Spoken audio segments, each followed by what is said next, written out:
Welcome back mga katimoy. So welcome sa aking reaction video. So magre-react tayo ngayon kay Lolo at saka Lola.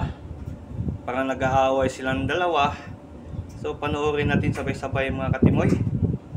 So tingnan natin kung anong ginawa ni Lola kay Lolo. Panoorin natin mga katimoy ah. Let's start the video mga katimoy. Let's go!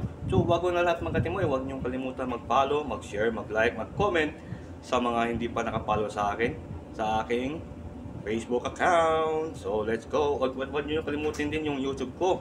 Nasa profile ko, yung may email doon. Andun yung TikTok at saka YouTube account ko.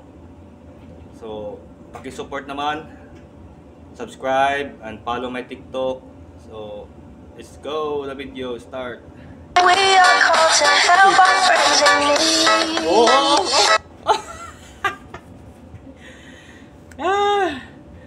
Sweet nilang dalawa mga guys, kahit mga matanda na, talagang ang kulitan hanggang sa pagtanda talaga.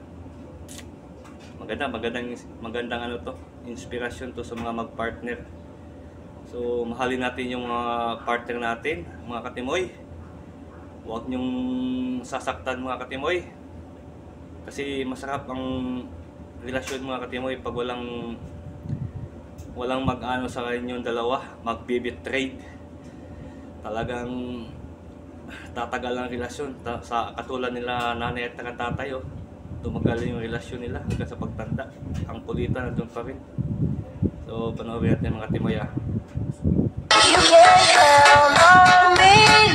1, 2, 3, I'll be there. Ano yan katimoy? Yung pinapakita ni Lolo nga parang sasaktan niya sana si Lola. Hindi niya tinuloy kasi ano yung pagmamahal yun at pagrespeto sa partner pa. So sa mga kabataan dyan, pumapasok ng mga relasyon, huwag nyo sasaktan yung partner nyo.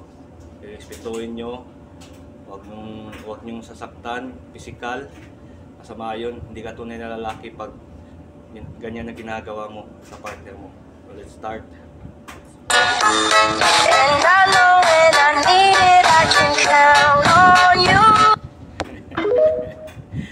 So yun lang katimoy yung makikat natin ngayong araw na to. May content na tayo. So huwag niyong kalimutan mga katimoy, mag-follow, mag-share, mag-like, mag-comment at mag-share sa mga kakilala mo. Para makilala din tayo mga katimoy para umabot ng 1,000 above. Before mag-end yung 2024, maka 1K na tayo sa Facebook.